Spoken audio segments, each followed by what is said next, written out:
안녕하세요. 오늘 들려드릴 이야기는 정말 충격적입니다. 서류에 사인한 적도 없는데 갑자기 아들의 양육권이 시어머니에게 넘어가 있었다면 여러분은 어떻게 하시겠어요? 이것은 실제로 서울 외곽의 한 아파트에서 일어난 일입니다. 지연 씨는 30 중반의 평범한 주부였습니다. 남편이 갑작스러운 교통사고로 세상을 떠난 후 혼자서 5살배기 아들 민우를 키우고 있었거든요. 쉽지 않은 일이었지만 지연 씨는 포기하지 않았습니다. 매일 아침 민우의 작은 손을 꼭 잡고 어린이집까지 걸어가는 시간이 그녀에게는 가장 소중한 순간이었어요. 민우야, 오늘도 선생님 말씀 잘 듣고 친구들과 사이좋게 놀아야 해. 네, 엄마. 그런데 엄마는 오늘 뭐 할 거예요? 엄마는 민우 마중 나올 준비하고 있을 거야. 맛있는 저녁도 만들어 놓고 말이야. 이런 대화를 나누며 어린이집 문 앞에서 헤어지는 것이 그들의 일상이었습니다. 지연 씨는 남편을 잃은 슬픔 속에서도 아들만은 건강하고 행복하게 키우겠다는 일념으로 하루하루를 버텨내고 있었어요. 남편이 떠난 지 벌써 반년이 지났지만 여전히 그 빈자리는 너무나 컸습니다. 특히 밤늦게 집에 돌아와서 민우가 자고 있는 모습을 보면 혼자서 이 아이를 제대로 키울 수 있을까 하는 걱정이 들기도 했거든요. 하지만 민우의 밝은 웃음소리를 들을 때마다 지연 씨는 다시 힘을 얻었습니다. 이 아이만큼은 행복하게 키워야겠다는 다짐을 새롭게 했어요. 경제적으로는 힘들었지만 남편이 남겨둔 보험금과 자신이 하는 파트타임 일로 어떻게든 버텨나가고 있었습니다. 시어머니와의 관계도 나쁘지 않았습니다. 아니, 오히려 좋다고 할 수 있었죠. 시어머니는 며느리와 손자를 많이 챙겨주셨거든요. 매일 저녁이면 영상 통화를 걸어 손자 얼굴을 보시고 일주일에 한두 번은 반찬을 해서 가져다 주시기도 했습니다. 특히 김치와 된장찌개는 시어머니가 해주시는 게 세상에서 제일 맛있다고 민우가 늘 말할 정도였어요. 지연아, 혼자 애 키우느라 고생이 많다. 뭐 힘든 일 있으면 언제든지 말해. 어머니, 정말 감사합니다. 어머니가 계셔서 얼마나 든든한지 몰라요. 지연 씨는 진심으로 시어머니에게 고마워했습니다. 남편 없이 홀로 아이를 키우는 일이 얼마나 외롭고 힘든 일인지 시어머니는 누구보다 잘 아시는 것 같았거든요. 가끔 민우를 맡아서 키워주시겠다는 말씀도 하셨지만 지연 씨는 정중하게 거절했어요. 아무리 힘들어도 민우는 자신이 키우고 싶었거든요. 시어머니도 그런 지연 씨의 마음을 이해해 주시는 것 같았습니다. 대신 가끔 민우를 데려가서 하루 정도 함께 지내주시곤 했어요. 그럴 때면 지연 씨는 혼자만의 시간을 가질 수 있어서 좋았고 민우도 할머니와 함께 있는 시간을 정말 좋아했거든요. 할머니가 옛날 이야기도 해주시고 맛있는 것도 많이 해주세요. 민우가 할머니 댁에서 돌아올 때마다 하는 말이었어요. 지연 씨는 그런 민우를 보면서 참 다행이라고 생각했습니다. 아빠는 없지만 할머니라도 있어서 민우가 외롭지 않을 수 있겠다고요. 그런데 그날 모든 게 바뀌었습니다. 평상시처럼 민우를 데리러 어린이집에 갔을 때였어요. 담임 선생님이 지연 씨를 조심스럽게 불러 세우더니 이런 말씀을 하시는 거예요. 어머님, 혹시 법정 보호자 변경 서류 말씀인데요. 이미 처리된 걸로 저희가 알고 있는데 혹시 추가로 필요한 서류가 더 있으신가요? 그 순간 지연 씨의 머릿속이 하얘졌습니다. 법정 보호자 변경? 그게 무슨 소리인가요? 지연 씨는 그런 서류에 사인한 적이 없었거든요.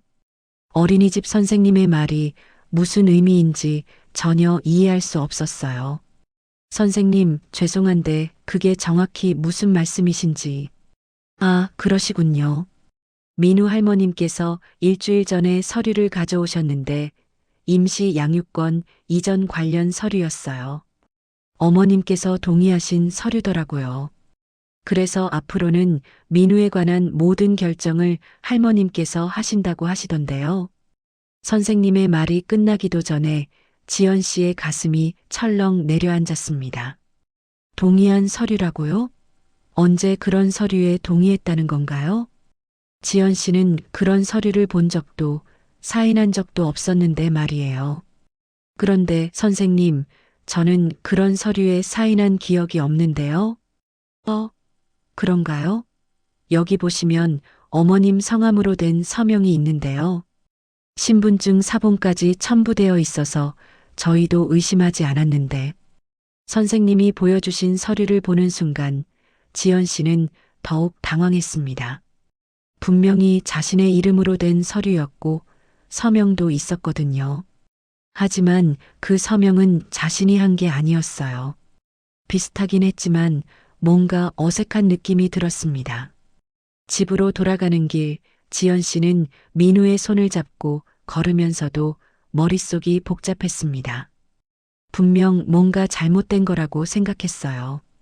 시어머니가 실수로 잘못 알아들으셨거나 아니면 어린이집에서 착각하신 거라고요. 하지만 마음 한편으로는 불안한 생각이 들기 시작했습니다. 혹시 정말로 무슨 일이 일어난 건 아닐까요? 엄마, 왜 그래요? 무슨 일 있어요? 민우가 지연 씨의 굳은 표정을 보고 물어봤어요. 지연 씨는 억지로 웃음을 지으며 대답했습니다. 아니야, 민우야. 아무것도 아니야. 하지만 속으로는 복잡한 생각들이 꼬리를 물고 이어졌어요. 시어머니가 정말 그런 서류를 제출하신 걸까요? 그렇다면 왜 미리 상의하지 않으신 걸까요? 지연 씨는 그날 밤 잠을 이루지 못했습니다. 옆에서 곤히 잠든 민우의 얼굴을 보며 그녀는 알 수 없는 불안감에 휩싸였거든요. 뭔가 심상치 않은 일이 시작되고 있다는 느낌이 들었어요. 다음 날 지연 씨는 서둘러 구청으로 향했습니다. 어린이집 선생님 말씀이 사실인지 확인해 보고 싶었거든요.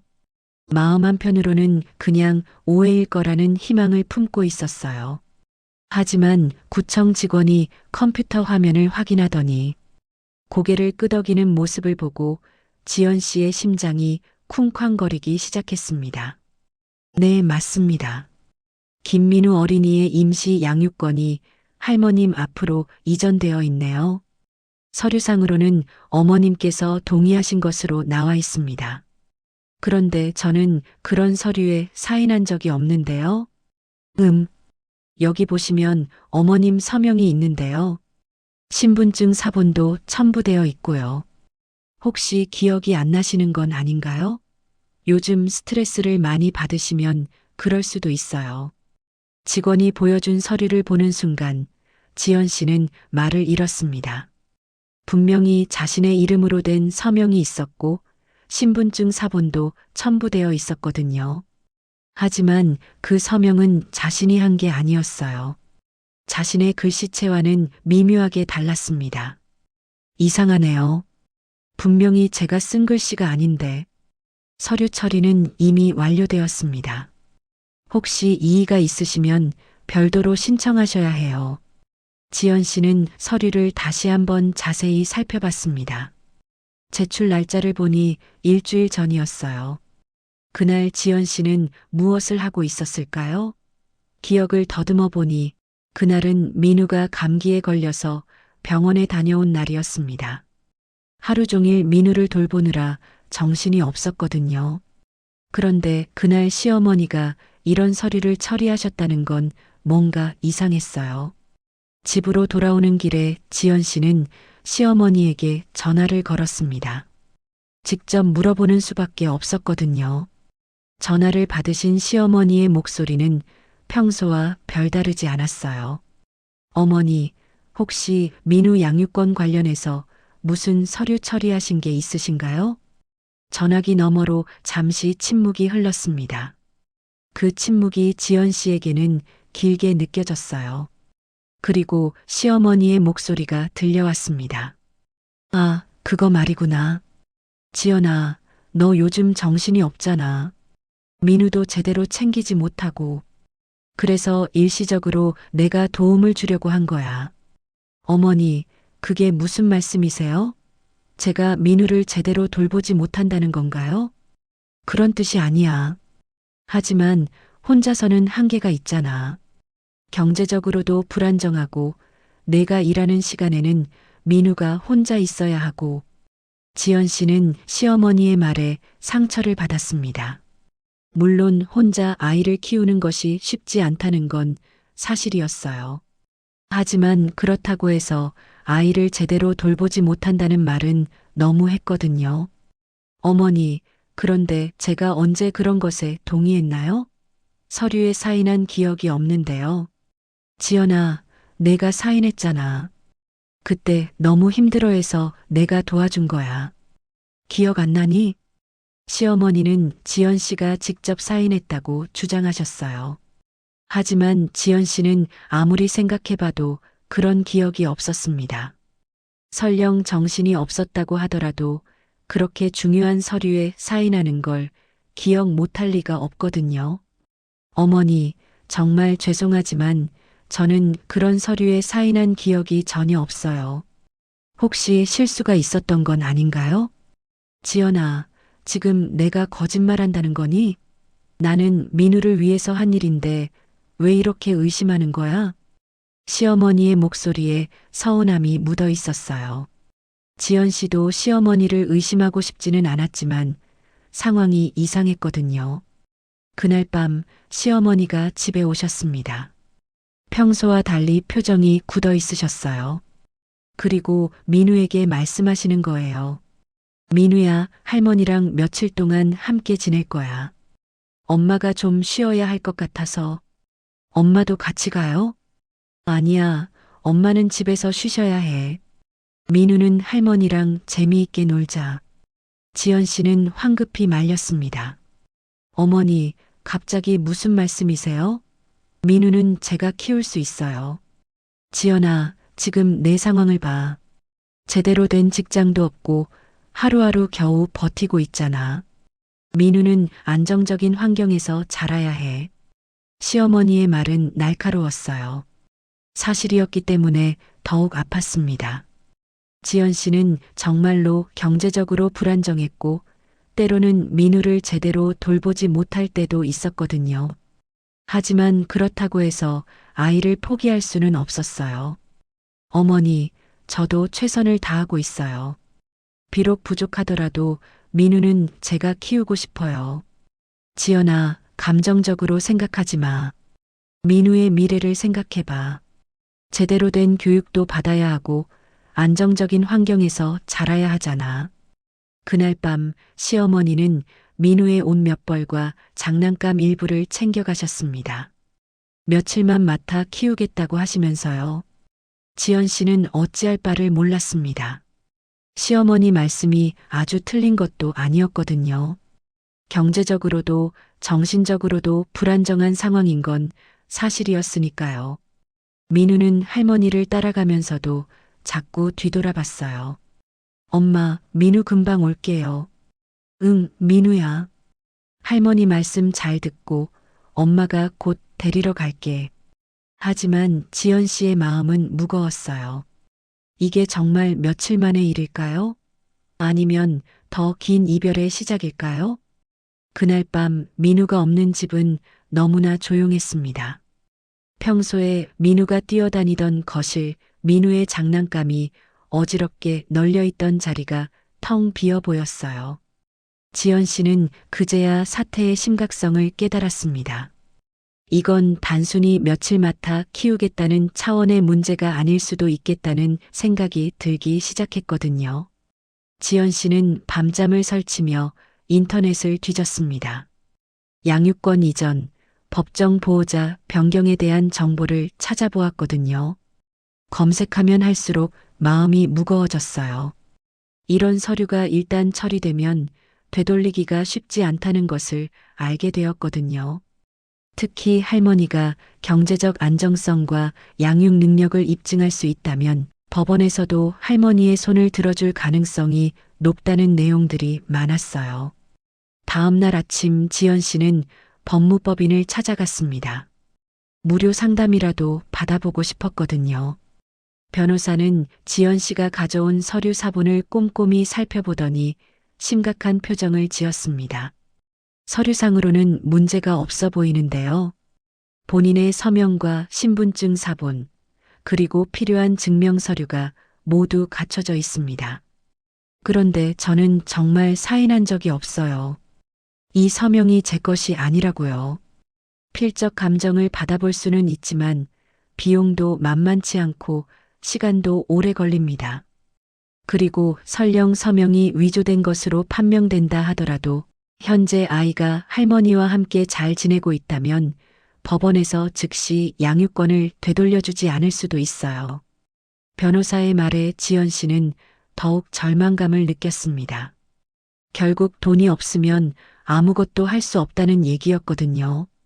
필적 감정 비용만 해도 수백만 원이 들고 법정 싸움을 벌이려면 그보다 훨씬 많은 돈이 필요했어요. 혹시 다른 방법은 없을까요? 우선 아이와의 면접 교섭권은 요구할 수 있어요. 할머니라 하더라도 어머니가 아이를 만나는 것까지 막을 수는 없으니까요. 그리고 경제적 상황이 개선되면 양육권 반환을 요구할 수도 있고요. 하지만 그것도 쉬운 일이 아니었어요. 시어머니가 협조적이지 않으면 면접 교섭권도 제대로 행사하기 어려웠거든요. 게다가 경제적 상황을 개선하는 것도 하루아침에 되는 일이 아니었어요. 집으로 돌아온 지연 씨는 민우 방에 들어가 앉았습니다. 아직 민우의 채취가 남아있는 이불을 끌어안고 눈물을 흘렸어요. 정말 자신이 엄마로서 부족한 건 아닐까요? 시어머니 말씀이 맞는 건 아닐까요? 경제적으로 불안정하고 정신적으로도 흔들리는 상황에서 아이를 제대로 키울 수 있을까요? 어쩌면 민우에게는 할머니와 지내는 게 더 나은 일일지도 모른다는 생각이 들었어요. 그런 생각이 들수록 지연 씨는 자신을 더욱 자책했습니다. 민우 없이 지내는 첫 번째 밤은 정말 길었어요. 평소에 민우가 잠들기 전에 읽어주던 동화책들이 책상 위에 그대로 놓여 있었거든요. 지연 씨는 그 책들을 하나씩 넘겨보며 울었습니다. 민우와 함께했던 소중한 시간들이 모두 추억이 되어버릴 수도 있다는 생각에 가슴이 미어졌어요. 그런데 민우의 책상 위에서 작은 종이 한 장을 발견했어요. 민우가 그린 그림이었는데 엄마와 자신이 손을 잡고 있는 모습이 그려져 있었거든요. 그리고 삐뚤빼뚤한 글씨로 이렇게 쓰여 있었어요. 엄마 사랑해요. 민우도 엄마 보고 싶어요. 그 글씨를 보는 순간 지연 씨의 마음속에서 뭔가가 타오르기 시작했습니다. 그래요. 포기할 수는 없었어요. 민우는 자신의 아들이고 자신은 민우의 엄마였거든요. 경제적으로 어렵고 상황이 힘들다고 해서 아이를 포기할 수는 없었습니다. 지연 씨는 그날부터 달라졌습니다. 우선 시어머니에게 전화를 걸어 민우와 통화하고 싶다고 했어요. 하지만 시어머니는 이런저런 핑계를 대며 통화를 막았습니다. 민우가 지금 잠들어 있어. 민우가 놀이터에서 놀고 있어. 민우가 감기 기운이 있어서 푹 쉬고 있어. 매번 다른 핑계였지만 결국 민우와 통화할 수는 없었어요. 지연 씨는 시어머니가 의도적으로 자신과 민우의 연락을 차단하고 있다는 것을 깨달았습니다. 그렇다면 직접 가서 민우를 만나야겠다고 생각했어요. 시어머니 댁에 찾아가 민우를 보고 싶다고 했습니다. 하지만 시어머니의 반응은 차가웠어요. 지연아, 민우가 이제 여기 생활에 적응하고 있어. 갑자기 나타나면 아이가 혼란스러워할 수 있어. 어머니, 그래도 제가 엄마인데 아이를 보는 게 당연한 거 아닌가요? 당연하다고? 지금 내 상황에서 민우는 여기서 규칙적인 생활을 하고 있어. 제때 밥도 먹고 일찍 자고 교육도 받고 있고. 시어머니의 목소리에는 평소에 없던 날카로움이 묻어 있었습니다. 지연 씨는 그제야 깨달았어요. 이건 단순히 며칠 맡아 키우겠다는 차원의 문제가 아니었구나. 시어머니는 정말로 민우를 자신에게서 빼앗아 키우려고 하는 거였어요. 어머니, 설마 민우를 계속 키우시려는 건 아니시죠? 지연아, 현실을 봐. 내가 지금 민우에게 무엇을 해줄 수 있어? 제대로 된 집도 없고, 안정적인 수입도 없고, 민우는 제대로 된 환경에서 자라야 해.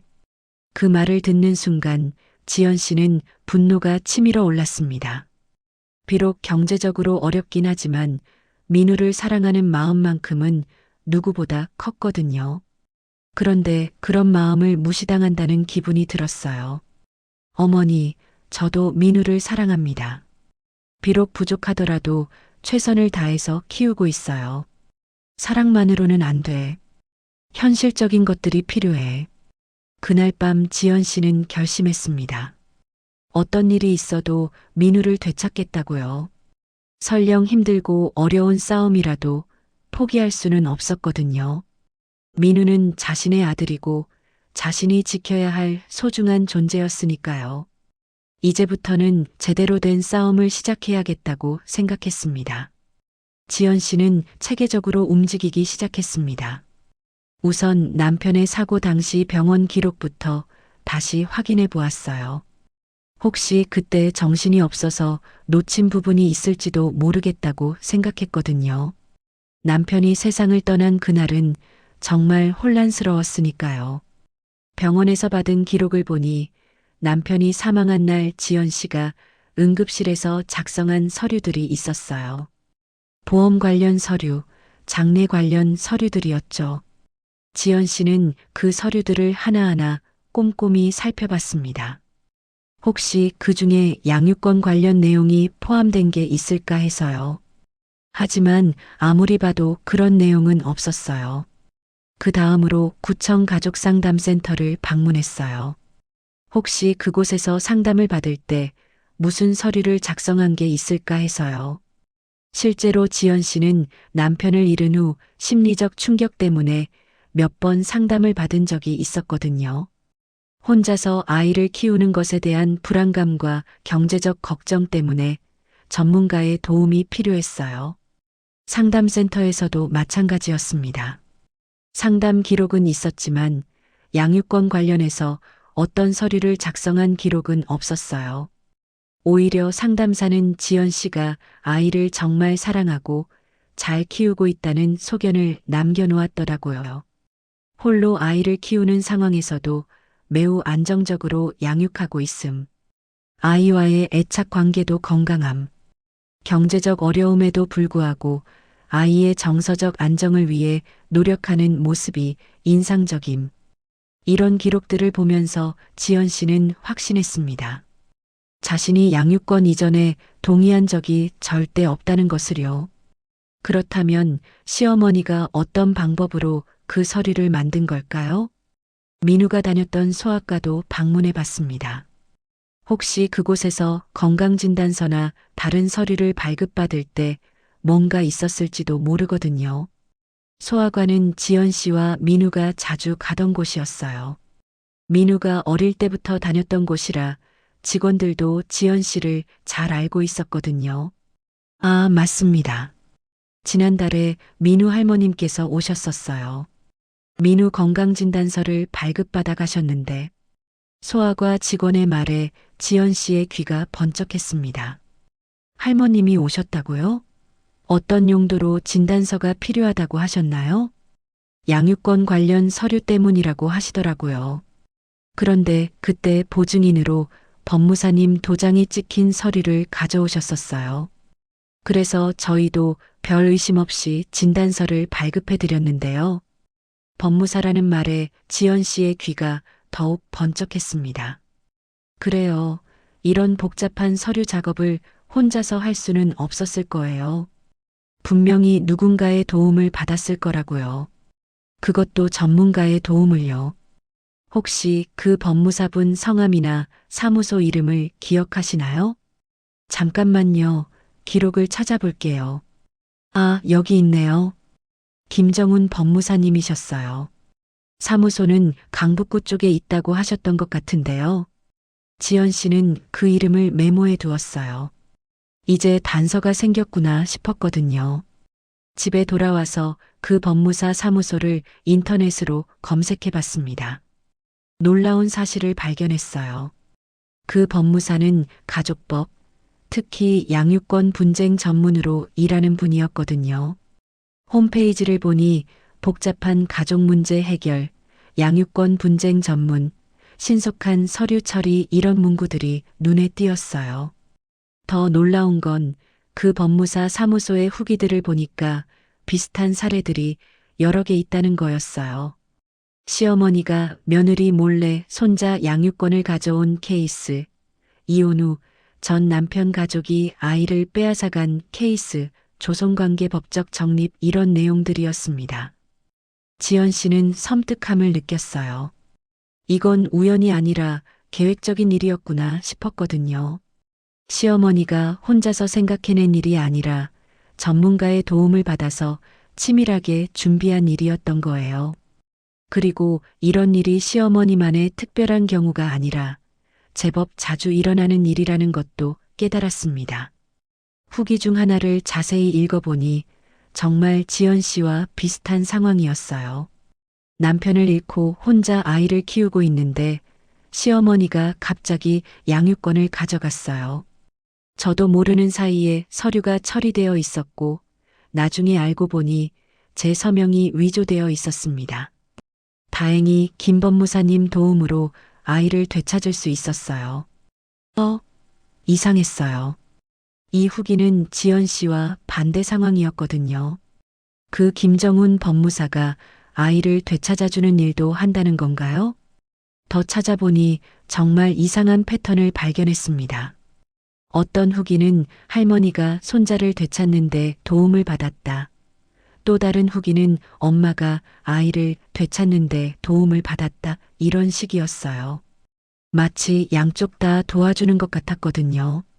그날 밤 지연 씨는 남편의 형에게 전화를 걸었습니다. 시어머니의 아들이니까 뭔가 아는 게 있을지도 모르겠다고 생각했거든요. 형님, 어머니께서 민우 양육권을 가져가신 일에 대해서 미리 말씀하신 적 있나요? 그게 무슨 소리야? 어머니가 그런 일을 하셨다고? 나는 전혀 모르는 일인데? 큰아들도 전혀 모르는 일이었습니다. 아니, 오히려 놀라면서 어머니께 직접 물어보겠다고 하더라고요. 하지만 지연 씨는 말렸어요. 괜히 시어머니가 경계심을 갖게 되면 더 어려워질 수 있겠다고 생각했거든요. 형님, 조금만 더 지켜봐 주세요. 제가 먼저 알아보고 있으니까요. 그래, 알겠어. 그런데 정말 이상하네. 어머니가 왜 그런 일을 혼자서 하셨을까? 이제 지연 씨에게는 확신이 생겼습니다. 시어머니가 전문가의 도움을 받아서 계획적으로 민우의 양육권을 빼앗아간 거라고요. 그리고 그 과정에서 자신의 서명을 위조했을 가능성이 높다는 것도요. 이제 어떻게 해야 할지 방향이 보였습니다. 우선 필적 감정을 받아서 서명이 위조된 것임을 증명해야겠어요. 비용이 들더라도 어쩔 수 없었습니다. 그리고 그 법무사 사무소에 대해서도 더 자세히 알아봐야겠다고 생각했어요. 이제 진짜 싸움이 시작되는 거였습니다. 지연 씨가 조용히 증거를 수집하고 있다는 사실을 시어머니가 눈치채는 데는 그리 오래 걸리지 않았습니다. 어느 날 밤 시어머니에게서 전화가 왔거든요. 평소와는 완전히 다른 차가운 목소리였어요. 지연아, 요즘 이상한 일들을 하고 다닌다면서? 어머니, 무슨 말씀이신지. 병원이니 구청이니 돌아다니면서 뭘 조사하고 있다는 얘기를 들었어. 그런 쓸데없는 짓 그만둬. 지연 씨는 등골이 서늘해졌습니다. 시어머니가 자신의 움직임을 감시하고 있었던 거예요. 어떻게 그런 정보를 알 수 있었을까요? 혹시 그 법무사가 관련 기관들과 연결되어 있는 건 아닐까요? 어머니, 저는 그냥 민우를 보고 싶어서. 민우 보고 싶으면 언제든지 말해. 하지만 이상한 짓은 하지 마. 민우에게도 좋지 않아. 전화를 끊고 나서 지연 씨는 온몸에 소름이 돋았어요. 시어머니의 목소리에서 위협적인 느낌을 받았거든요. 이건 단순한 가족 갈등이 아니라 뭔가 더 큰 일이라는 생각이 들었습니다. 그날 밤부터 지연 씨와 민우의 연락이 완전히 끊어졌습니다. 시어머니에게 아무리 전화를 걸어도 받지 않으셨어요. 문자를 보내도 답이 없었고요.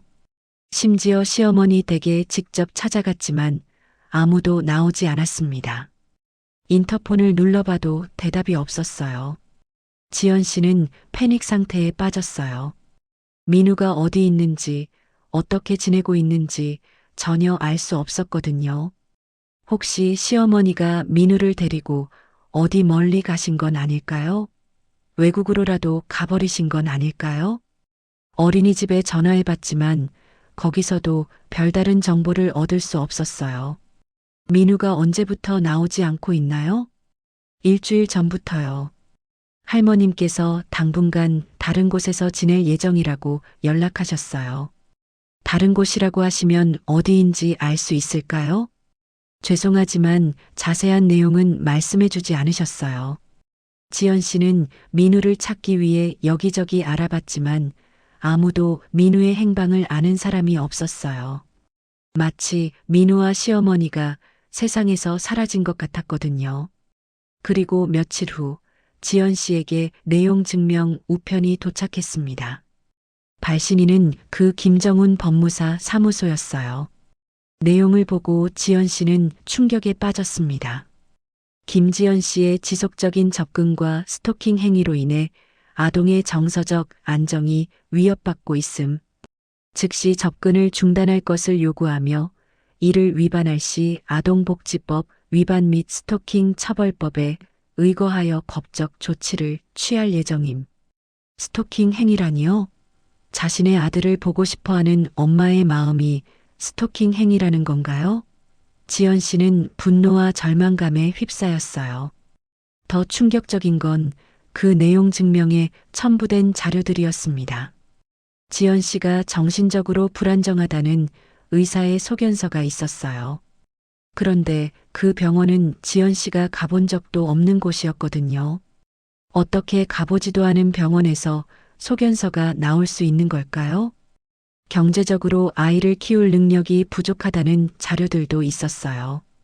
지연 씨의 소득 증명서, 통장 내역, 심지어 집세 연체 기록까지 모든 게 정리되어 있었거든요. 이런 개인정보를 어떻게 구했을까요? 그리고 민우가 할머니와 함께 안정적으로 지내고 있다는 증명 서류들까지 모든 게 준비되어 있었어요. 민우가 새로운 환경에 잘 적응했다는 의사의 소견서, 할머니가 경제적으로 안정적이라는 재산 증명서, 심지어 민우가 할머니를 더 좋아한다는 내용의 아동심리 상담 기록까지 있었습니다. 지연 씨는 그제야 깨달았습니다. 이건 단순한 가족 갈등이 아니라 치밀하게 계획된 일이었구나. 시어머니는 처음부터 민우를 완전히 빼앗아올 계획이었고 그를 위해 모든 준비를 다 해놓았던 거예요. 심지어 지연 씨를 정신적으로 불안정한 사람으로 만들기 위해 가짜 의료 기록까지 만들어 놓았던 거였습니다. 내용 증명의 마지막 부분은 더욱 충격적이었어요. 김지연 씨가 계속해서 아동과 접촉을 시도할 경우 아동의 안전을 위해 경찰에 신고할 예정이며 접근금지 가처분 신청을 법원에 제출할 예정임. 접근금지 가처분이라니요. 그렇게 되면 지연 씨는 법적으로도 민우에게 접근할 수 없게 되는 거였어요. 자신의 친아들을 보는 것조차 불법이 되는 거였거든요. 그날 밤 지연 씨는 혼자 앉아서 울었습니다. 이길 수 없는 싸움이라는 생각이 들었거든요. 시어머니는 돈도 있고 전문가의 도움도 받고 있고 심지어 가짜 증거까지 만들어낼 수 있는데 자신은 혼자서 무엇을 할 수 있을까요? 하지만 포기할 수는 없었어요. 민우는 자신의 아들이니까요. 설령 이 싸움에서 진다고 하더라도 끝까지 싸워봐야겠다고 생각했습니다.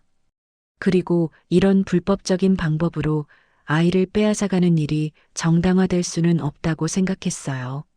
지연 씨는 그날부터 더욱 조심스럽게 움직였어요. 시어머니가 자신을 감시하고 있다는 걸 알았으니까 더 이상 노골적으로 조사할 수는 없었거든요. 하지만 포기하지는 않았어요. 무료 법무 상담을 받아보고 인터넷으로 비슷한 사례들을 찾아보고 혹시나 해서 시민단체에도 연락해 봤습니다. 그런 과정에서 조금씩 희망이 보이기 시작했어요. 한 변호사가 이런 말을 해주었거든요. 서명이 위조된 것이 증명되면 모든 서류가 무효가 될 수 있습니다. 그리고 위조 문서로 양육권을 가져갔다는 것이 입증되면 오히려 상대방이 불리해질 수 있어요. 문제는 비용과 시간인데 법무공단에서 지원해주는 프로그램도 있으니 알아보세요. 희망의 불씨가 다시 타오르기 시작했습니다. 지연 씨는 마지막 승부수를 던질 준비를 하기 시작했어요. 이제는 정말로 법정에서 정면 승부를 벌여야겠다고 결심했습니다. 지연 씨는 마지막 남은 돈을 털어서 필적 감정을 의뢰했습니다. 그리고 동시에 법정에 양육권 반환 소송을 제기했어요. 더 이상 미룰 수 없었거든요.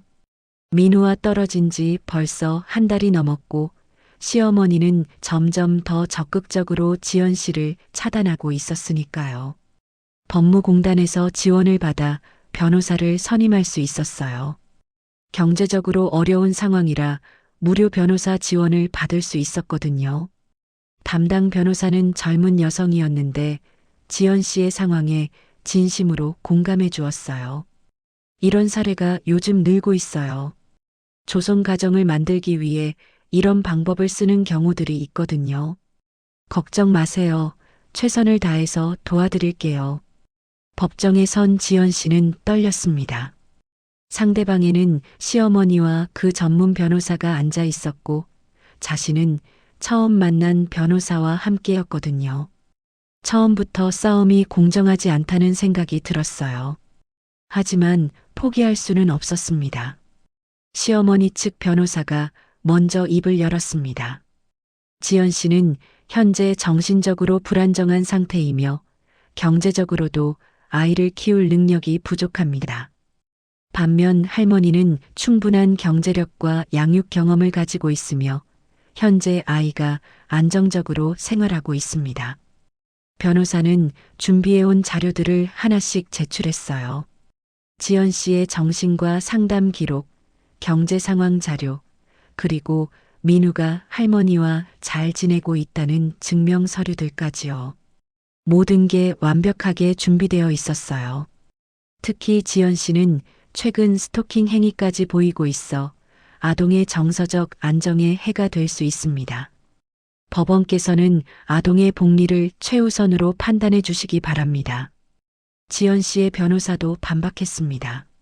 하지만 양육권 이전 과정에서 절차적 하자가 있었습니다. 지연 씨는 해당 서류에 서명한 기억이 없다고 일관되게 주장하고 있으며 실제로 서명에 의문이 있습니다. 그때 시어머니 측 변호사가 비웃는 듯한 표정을 지었어요. 기억이 없다고 하는 것과 실제로 서명하지 않은 것은 다른 문제입니다. 서류에는 분명히 본인의 서명이 있지 않습니까? 그리고 신분증 사본까지 첨부되어 있는데 이를 어떻게 설명하시겠습니까? 재판부도 난처한 표정이었어요. 서류상으로는 문제가 없어 보였거든요. 지연 씨는 절망적인 기분이 들었습니다. 정말 이렇게 끝나는 건 아닐까요? 재판장님, 상대방이 제출한 의료 기록에 대해서도 문제를 제기하고 싶습니다. 지연 씨의 변호사가 새로운 쟁점을 제기했어요. 지연 씨는 해당 병원을 방문한 적이 없다고 주장하고 있습니다. 병원 기록을 확인해 보시기 바랍니다. 시어머니 측 변호사가 당황하는 기색을 보였어요. 그리고 급하게 뭔가를 속삭였거든요. 그러나 재판장님, 가장 중요한 것은 현재 아이가 안정적인 환경에서 지내고 있다는 사실입니다. 그런데 그때였어요. 지연 씨의 변호사가 마지막 카드를 꺼낸 거예요. 재판장님, 저희가 의뢰한 필적 감정 결과가 나왔습니다. 법정이 조용해졌습니다. 시어머니의 표정도 처음으로 굳어졌어요. 지연 씨는 가슴이 두근거렸습니다. 이제 진실이 밝혀지는 순간이었거든요. 필적 감정 결과 해당 서명은 지연 씨가 직접 작성한 것이 아닌 것으로 판명되었습니다. 감정사가 법정에 나와서 설명했어요. 일반인이 보기에는 비슷해 보일 수 있지만 세밀한 분석 결과 필압, 글자의 기울기, 회계 순서 등에서 명확한 차이를 보입니다. 특히 이응과 니은의 연결 부분에서 뚜렷한 차이가 나타납니다. 이는 타인이 모사한 것으로 보입니다. 법정이 술렁거렸습니다. 재판장도 놀란 표정이었어요. 시어머니는 창백한 얼굴로 앉아 있었고 변호사는 급하게 뭔가를 속삭이고 있었거든요. 이것은 매우 심각한 문제입니다. 서류 위조는 명백한 불법 행위이며 이를 바탕으로 한 양육권 이전은 무효가 될 수밖에 없습니다. 재판장의 목소리가 법정에 울렸어요. 지연 씨는 믿을 수 없었습니다. 정말로 반전이 일어난 거예요. 자신의 서명이 위조된 것이 증명된 거였거든요. 시어머니 측 변호사가 급하게 변명했어요. 재판장님, 이는 단순한 실수일 수 있습니다. 할머니께서 며느리를 대신해서 서명한 것일 수도, 대리 서명이라 하더라도 본인의 동의 없이 이루어진다면 이 역시 위조에 해당합니다. 재판장이 단호하게 말했어요. 그리고 시어머니를 향해 물었습니다. 할머니께서는 이 서명을 직접 하신 것입니까? 시어머니는 한참 동안 말이 없었어요. 법정의 모든 시선이 시어머니에게 집중되었습니다. 그러더니 떨리는 목소리로 대답했습니다. 저는 민우를 위해서, 예, 아니오로만 대답해 주십시오. 이 서명을 할머니께서 직접 하신 것입니까? 네. 그 순간 법정이 다시 술렁거렸어요. 시어머니가 서류 위조를 자백한 거나 마찬가지였거든요. 지연 씨는 눈물이 났습니다. 드디어 진실이 밝혀진 거예요. 재판장이 말했습니다. 이 사건은 단순한 양육권 분쟁이 아니라 서류 위조 사건으로 발전했습니다. 우선 양육권은 즉시 친모에게 반환되며 위조 문서에 대해서는 별도의 수사가 필요할 것으로 보입니다. 지연 씨는 그제야 안도의 한숨을 내쉬었어요. 길고 긴 싸움에서 첫 번째 승리를 거둔 거였거든요. 하지만 아직 끝난 건 아니었어요. 민우를 실제로 되찾을 때까지는 안심할 수 없었으니까요. 그리고 이 일이 얼마나 큰 상처를 남겼는지도 생각해야 했어요. 재판이 끝난 후 지연 씨는 시어머니와 잠시 마주쳤습니다. 시어머니의 눈에는 눈물이 고여 있었어요. 분노나 원망의 눈물이 아니라 뭔가 깊은 슬픔이 담긴 눈물이었거든요. 마치 어떤 큰 상처나 아픔을 숨기고 있는 것 같은 느낌이 들었어요. 어머니, 지연 씨가 말을 걸려고 했지만 시어머니는 고개를 돌리고 가버렸습니다. 하지만 그 뒷모습에서 뭔가 안쓰러운 기운이 느껴졌어요. 단순한 악이나 욕심 때문에 이런 일을 한 건 아닐 수도 있겠다는 생각이 들었습니다. 며칠 후 지연 씨는 충격적인 이야기를 듣게 되었습니다. 큰아들, 그러니까 남편의 형에게서 들은 이야기였어요. 그는 어머니를 대신해서 사과하고 싶다며 지연 씨를 찾아왔거든요. 지연아, 사실 어머니한테 아픈 과거가 있어. 아픈 과거요? 어머니한테 딸이 하나 있었거든. 내 누나였는데 나보다 2살 많았어. 아주 어릴 때 결혼해서 아들을 하나 낳았는데 그게 우리 가족에게는 첫 손자였지. 지연 씨는 놀랐습니다.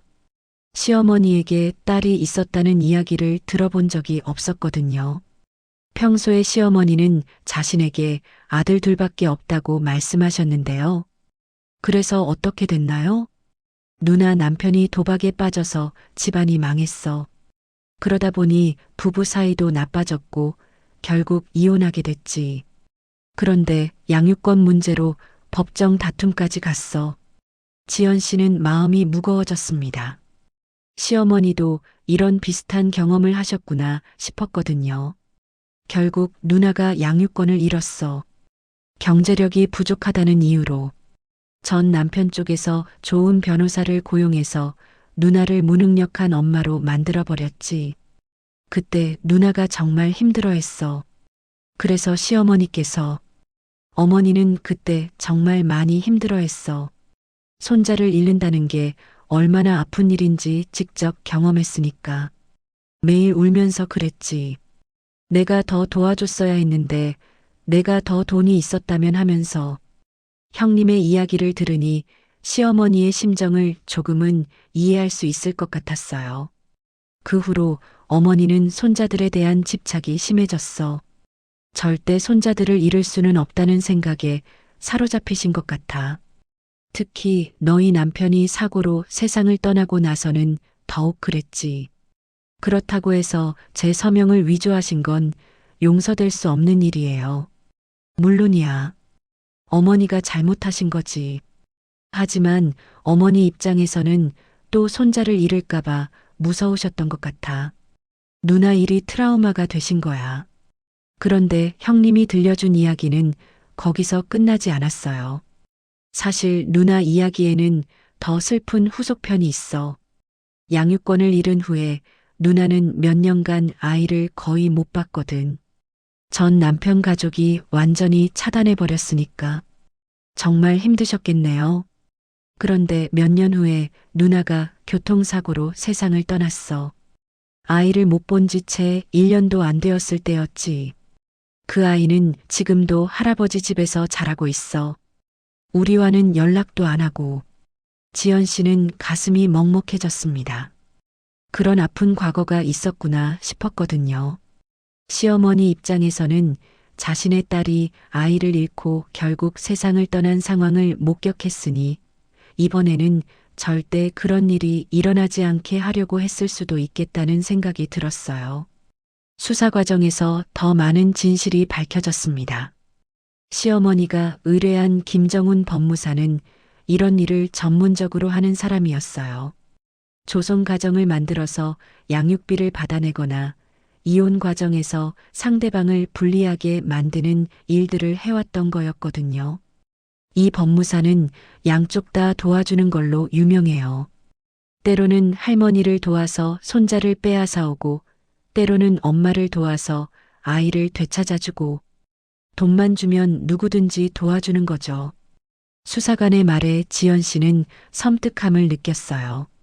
시어머니는 그 법무사에게 상당한 돈을 지불했고 그 대가로 완벽한 서류 위조와 법적 절차를 밟을 수 있었던 거예요. 심지어 가짜 의료 기록까지 만들어낼 수 있었던 거였거든요. 할머니께서 처음에 상담받으러 오셨을 때 며느리가 정신적으로 불안정하다고 하시더라고요. 그래서 저희가 그에 맞는 시나리오를 만들어 드린 거예요. 법무사의 직원이 수사에서 진술한 내용이었어요. 정말 치밀하게 계획된 일이었습니다. 더 충격적인 건 이런 사례가 시어머니만의 일이 아니라는 거였어요. 비슷한 방법으로 며느리들로부터 손자를 빼앗아간 할머니들이 여러 명 있었거든요. 그들은 인터넷 카페를 통해 서로 정보를 공유하고 같은 법무사를 이용했던 거예요. 조선 가정 만들기 카페라는 곳이 있어요. 거기서 이런 정보들을 공유하고 있었습니다. 어떤 법무사가 좋다, 어떤 방법이 효과적이다, 이런 식으로요. 수사관이 보여준 자료를 보니 정말 조직적인 범죄였어요. 개인의 일탈이 아니라 시스템화된 문제였던 거였거든요. 하지만 동시에 지연 씨는 시어머니에 대한 복잡한 감정을 느꼈어요. 물론 용서할 수 없는 일을 하신 건 맞지만 그 배경에는 깊은 상처와 트라우마가 있었다는 것도 이해할 수 있었거든요. 재판장도 이 사건의 복잡성을 인지했는지 단순한 처벌보다는 근본적인 해결책이 필요하다고 말했습니다. 이는 개인의 문제라기보다는 사회적 시스템의 문제로 보입니다. 양육권 분쟁 과정에서 이런 불법적인 방법이 사용되지 않도록 제도적 보완이 필요하며 가족 갈등 해결을 위한 상담 시스템도 강화되어야 할 것으로 보입니다. 최종 판결이 내려진 날 지연 씨는 드디어 민우를 다시 안을 수 있었습니다. 한 달 넘게 떨어져 있었던 아들이었거든요. 민우는 엄마를 보자마자 달려와서 안겼어요. 그런데 예전과는 조금 달라진 모습이었어요. 엄마가 어디 갔었어요? 민우가 계속 기다렸는데. 미안해, 민우야. 엄마가 늦었지? 할머니가 엄마는 바쁜 일이 있어서 못 온다고 했어요. 정말이에요? 민우의 질문에 지연 씨는 가슴이 아팠어요. 그 어린 나이에 이런 복잡한 상황을 겪어야 했던 민우가 얼마나 혼란스러웠을까요? 지연 씨는 눈물을 참을 수 없었어요. 이 순간을 위해 얼마나 힘들게 싸워왔는지 모르거든요. 민우의 따뜻한 체온이 느껴지자 모든 고생이 다 보상받는 느낌이었어요. 하지만 동시에 이 일이 민우에게 남긴 상처에 대해서도 생각하지 않을 수 없었어요. 재판부의 최종 판결은 명확했습니다. 양육권은 완전히 지연 씨에게 반환되고 시어머니는 당분간 민우에게 접근할 수 없게 되었어요. 그리고 서류 위조에 대한 형사 처벌도 진행되기로 했습니다.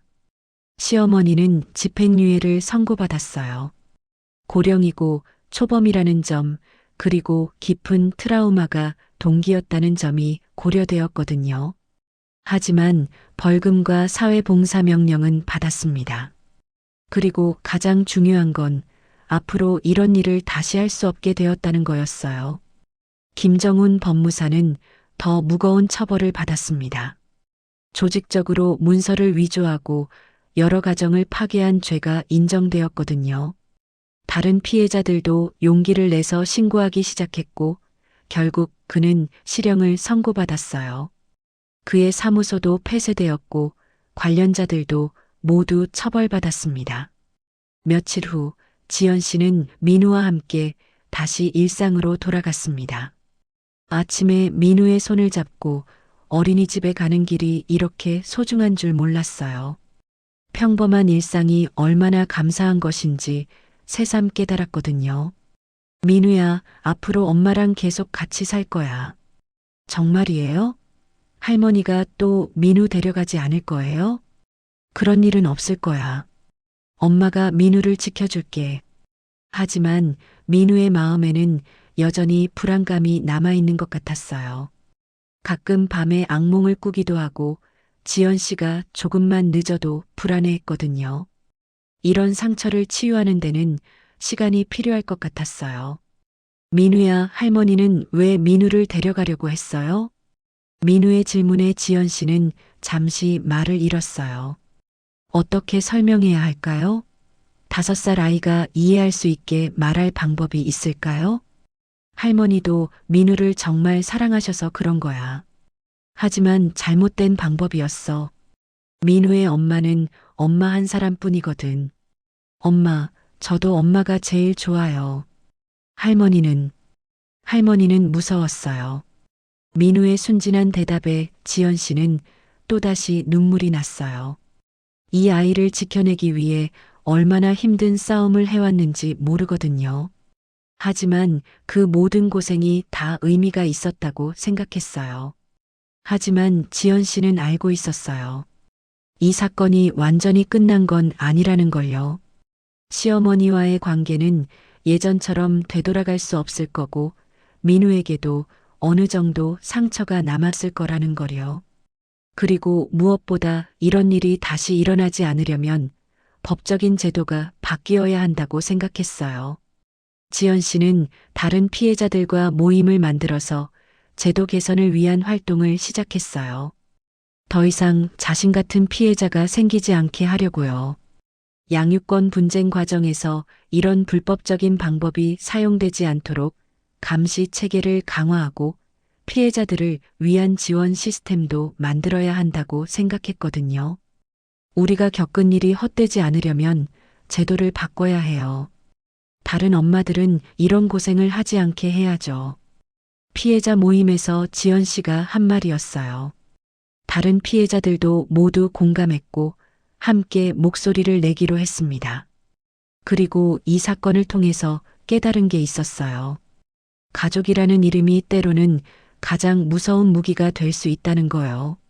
사랑한다는 명목으로 가족이라는 이유로 얼마나 많은 상처를 줄 수 있는지 직접 경험했거든요. 혈연이라는 이름으로 저질러지는 폭력과 상처들이 우리 주변에는 생각보다 많이 존재한다는 것을 알게 되었어요. 하지만 동시에 진짜 가족의 의미도 알게 되었어요. 민우와 자신처럼 서로를 진심으로 사랑하고 지켜주는 관계가 진짜 가족이라는 거요. 혈연이 중요한 게 아니라 마음이 중요한 거라는 걸 깨달았습니다. 몇 개월 후 시어머니가 편지를 보내오셨어요. 사과의 편지였어요. 지연아, 정말 미안하다. 내가 너무 큰 잘못을 했다. 민우를 사랑하는 마음은 진짜였지만 방법이 완전히 잘못되었다. 너를 힘들게 해서 미안하고 민우에게도 상처를 줘서 미안하다. 편지를 읽으면서 지연 씨도 복잡한 심정이었어요. 아직 용서할 수는 없지만 시어머니도 나름의 고통이 있었다는 걸 이해할 수는 있었거든요. 오늘도 지연 씨는 민우와 함께 행복한 하루를 보내고 있어요. 작지만 따뜻한 집에서 서로를 사랑하는 진짜 가족으로 살아가고 있거든요. 그리고 이제는 확신해요. 아무도 이 행복을 빼앗아갈 수 없다는 걸요. 법적으로도 마음으로도 지연 씨와 민우는 이제 안전합니다. 가족이라는 이름으로 자행되는 폭력과 상처들이 우리 주변에는 생각보다 많이 존재합니다. 하지만 포기하지 않고 끝까지 싸우면 진실은 반드시 밝혀지고 정의는 승리한다는 것을 이 이야기를 통해서 느끼셨기를 바랍니다. 진짜 사랑은 상대방을 통제하거나 소유하는 것이 아니라 그 사람의 행복을 진심으로 바라는 것이라는 걸 우리는 잊지 말아야 할 것 같습니다. 여러분의 구독과 좋아요, 그리고 댓글은 저에게 큰 힘이 됩니다.